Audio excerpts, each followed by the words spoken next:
Beneath the steaming jungles of Guadalcanal, the war wasn't only fought on the beaches and ridges. It was fought underground, in tunnels and dugouts where men hid, starved, bled, and died. Marines stumbled upon chambers filled with abandoned weapons, collapsed bunkers, and eerie signs of life frozen in place. Some tunnels still held grenades ready to explode. Others, the personal belongings of soldiers who never walked out. What exactly was left down there? And what secrets did those tunnels keep sealed for decades after the guns fell silent? Stay with me. By the end, you'll see why what they found in the dark of World War II is still haunting today. And if you want to uncover more of these hidden stories from World War II, make sure to hit subscribe right now, because this is only the beginning. When Japanese engineers first arrived on Guadalcanal in 1942, they faced a problem. How do you hold an island constantly battered by American aircraft, artillery, and naval bombardment? The answer lay beneath the earth. Instead of relying only on surface fortifications, they began carving into ridges and digging deep into the volcanic soil. These weren't the vast, sophisticated tunnel labyrinths that would later define battles like Iwo Jima. They were simpler, shallow dugouts, spider holes, short passages reinforced with timber and palm logs. Yet even in their crude state, these positions gave the Japanese a way to survive the relentless pounding from the sky and the sea. The tunnels served several purposes. First, they offered protection. A squad hidden underground could ride out shelling that obliterated anything exposed above ground. Second, they provided concealment. From the outside, many tunnel entrances were nearly invisible, disguised with brush or camouflaged by natural terrain. This allowed Japanese soldiers to disappear into the earth and then re-emerge behind American lines. Third,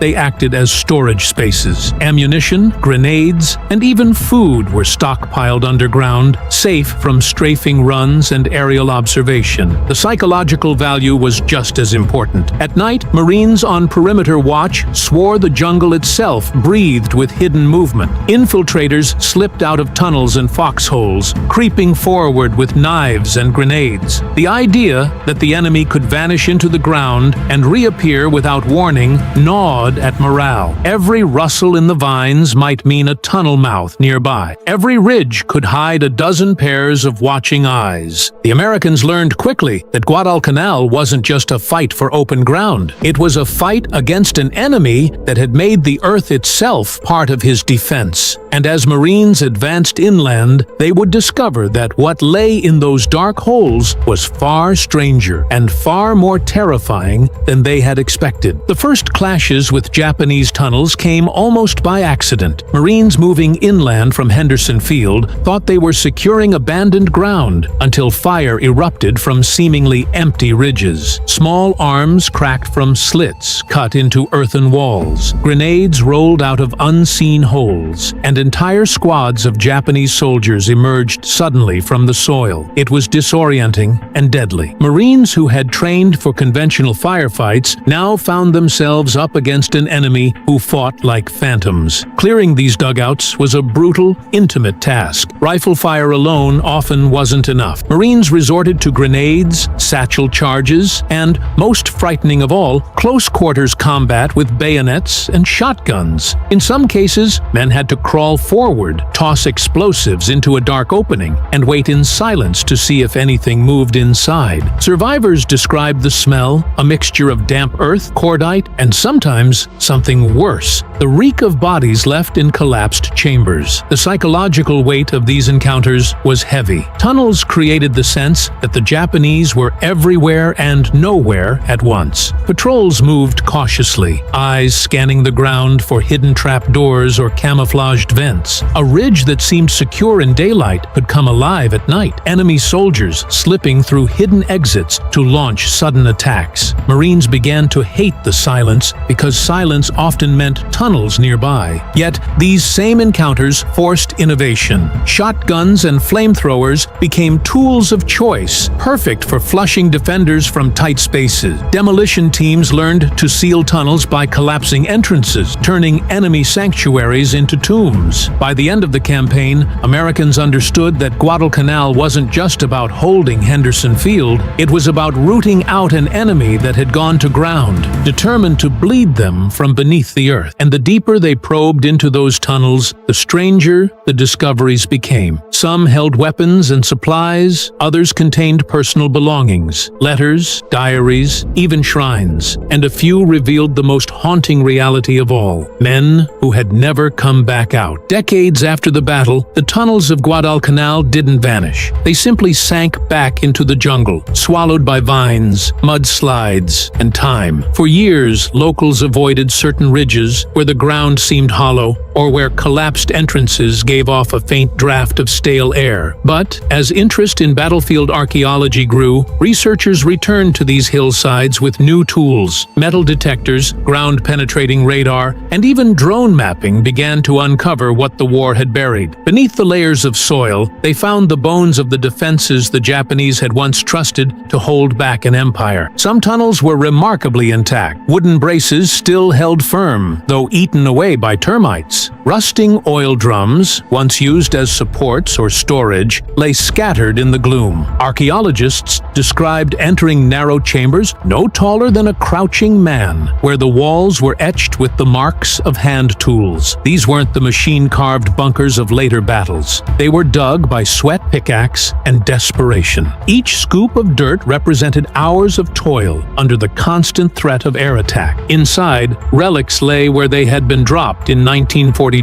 American teams found piles of Arisaka ammunition, still boxed but corroded into solid blocks. Empty sake bottles lay beside helmets and mess kits. A few tunnels revealed eerie signs of habitation. Sleeping mats rotted into the floor, cooking tins blackened by soot, even personal belongings like shaving kits and playing cards. It was a glimpse into the underground life of soldiers who spent days hidden from the sky. In some cases, archaeologists stumbled into darker evidence, partial remains of Japanese soldiers who had been trapped when explosives sealed their exits, bones half buried under collapsed walls, diaries too waterlogged to read, but still carrying the ghost of handwriting. Every discovery reinforced the reality that these tunnels were not simply military structures, they were tombs. Time had preserved them as silent capsules of a war fought beneath the ground, waiting for someone to peel back the layers of jungle and memory. The tunnels of Guadalcanal were not just shelters, they were hidden arsenals. Marines who breached them during the campaign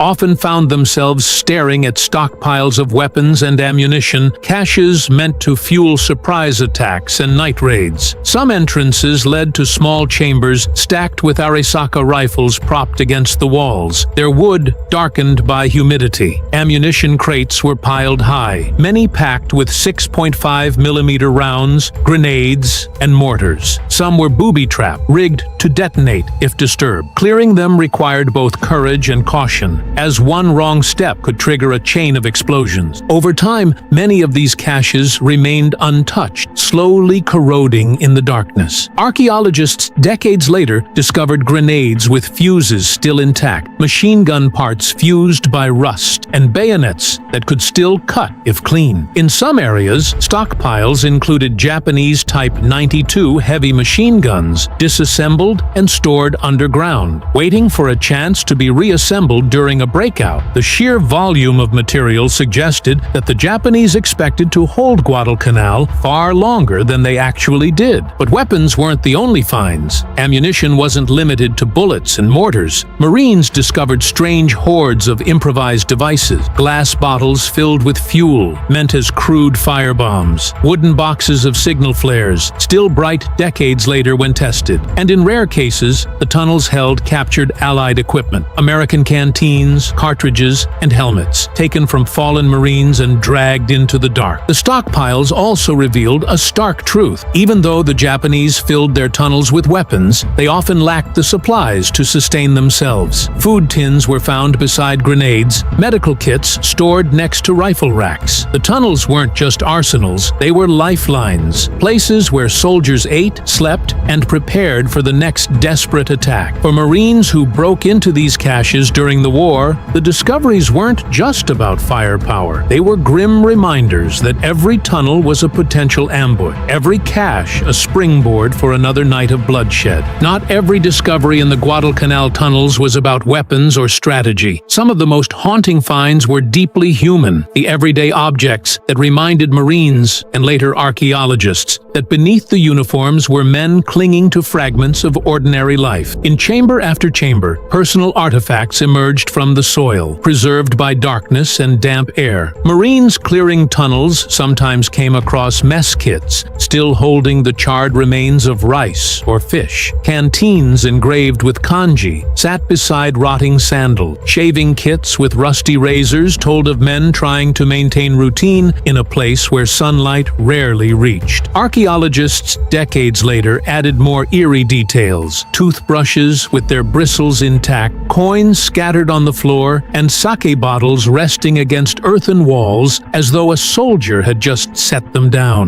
Letters and diaries surfaced too, though often water-damaged and unreadable. Some carried fragments of poetry, prayers, or farewell notes. Even the incomplete ones spoke volumes about the desperation of men trapped in a foreign jungle, far from home, digging into the earth for survival. In a few cases, shrines were discovered, small offerings tucked into niches in the walls with paper charms or tiny wooden carvings. They were tokens of faith carried underground in the hope of protection. For the Marines who stumbled on these objects during the campaign, the effect was unsettling. They expected soldiers. They found human lives reduced to scraps in the dirt. Some Marines admitted that finding a diary or a photograph of a family back in Japan made them pause, if only for a moment, before returning to the brutality of clearing operations. The tunnels stripped away the myth of an anonymous enemy. Here were the lives of individuals, frozen in place, unable to escape the war that swallowed them. These artifacts told a second story, one not about strategy or firepower, but about the emotional cost of fighting underground. For every weapon left behind, there was also a fragment of normalcy, a comb,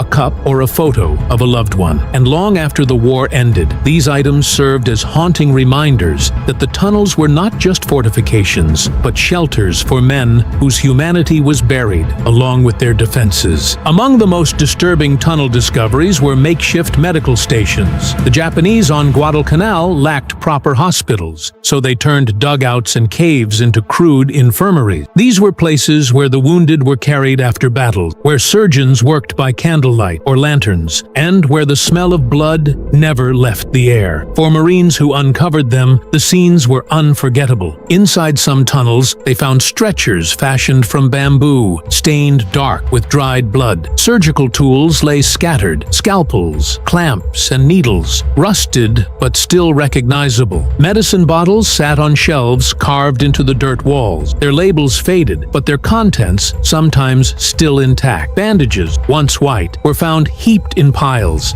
now yellowed and stiff with age. These dugouts weren't sterile hospitals, they were grim chambers of survival, where doctors tried to save lives with almost nothing. Archaeologists in later decades uncovered even more chilling evidence. Bones bearing saw marks suggested amputations had been performed underground. Accounts from veterans recalled hearing muffled screams from within caves, where soldiers endured surgery without proper anesthesia. Some tunnels contained records of patients, rough lists scrawled in notebooks, marking names and injuries. Others were silent tombs, still holding the remains of men who had died on operating mats and were never carried out. What struck Marines most was the contrast between the organized chaos of these medical dugouts and the hopelessness they radiated. Supplies were scarce, infections rampant, and many wounded knew they would never leave the tunnels alive. For Americans, finding these places was a grim reminder of how far the Japanese were willing to go to resist, fighting from underground hospitals where death was as common as life. These underground infirmaries also revealed the endurance of those trapped inside. Even without proper equipment, doctors and medics fought to preserve their comrades. Their efforts, preserved in rusted instruments and blood-stained stretchers, told a story of loyalty and desperation, but they also exposed the horror of subterranean warfare. When the ground itself became a hospital, it also became a grave. When the war ended, the battlefields of Guadalcanal didn't vanish overnight. The jungles slowly reclaimed them, vines curling over rusting helmets and rivers flooding foxholes. The tunnels and dugouts, once shelters of desperation, began collapsing under the weight of time. Nature became the final enemy, breaking down what men had built in haste. Many entrances caved in within months. Rainwater ate away at soil walls, turning strongholds into pits of mud. Where Japanese engineers had reinforced the ceilings with logs, termites eventually devoured the wood, leaving chambers to fall in on themselves. Entire sections of tunnel systems disappeared under landslides, entombing whatever had been left inside. Sometimes it was ammunition, sometimes it was bodies. For locals trekking through the island in the years after the fighting, the ground could suddenly give way, revealing a half-buried rifle or even a skull. The tropical climate accelerated decay. Steel helmets rusted into fragile shells. Rifles fused into the earth. Their wooden stocks rotted to nothing. Paper artifacts, diaries, maps, even currency, became illegible mush within a few seasons. Yet strangely, certain items survived. Porcelain cups, glass sake bottles, bayonets still sharp despite their rusted hilts. These relics, preserved by the soil, hinted at the lives lived underground long after most traces had vanished. But the jungle didn't just erase, it concealed. Many tunnels remain undiscovered, their entrances hidden by roots and dense undergrowth. Oral histories from Solomon Islanders speak of places avoided even decades later, areas whispered about because they were haunted. To villagers, these weren't ruins, they were graves best left untouched. Archaeologists who braved them often confirmed the fear, finding collapsed chambers holding human remains sealed in darkness since 1942. The decay of these tunnels shows that Guadalcanal's battlefield never really ended. It simply transformed. The jungle consumed steel and timber, but in doing so, it locked fragments of history in place. Every collapsed tunnel, every hidden dugout, is a reminder of how quickly war is buried, and how easily it can be unearthed again when someone cuts through the vines. For the Japanese, tunnels weren't just shelters, they were weapons in themselves. Every entrance was an opportunity for ambush, every exit a chance to vanish like smoke. The psychological impact of knowing the enemy could appear from beneath the earth was immense. Marines advancing through the jungle learned to distrust the ground under their boots. A ridge might look clear, yet a sudden burst of gunfire could erupt from a camouflaged slit. At night, infiltrators emerged silently from dugouts to toss grenades or launch bayonet attacks, then slipped back underground before they could be caught. This ghost-like presence wore on American nerves. Veterans later recalled how patrols would freeze at the sound of earth shifting, unsure if it was an animal or an enemy crawling out of a hole. Some swore they heard voices whispering in the dark, carried through ventilation shafts from unseen chambers. The fear wasn't irrational. Many ambushes began this way. For Marines, the shotgun and flamethrower became psychological weapons of their own,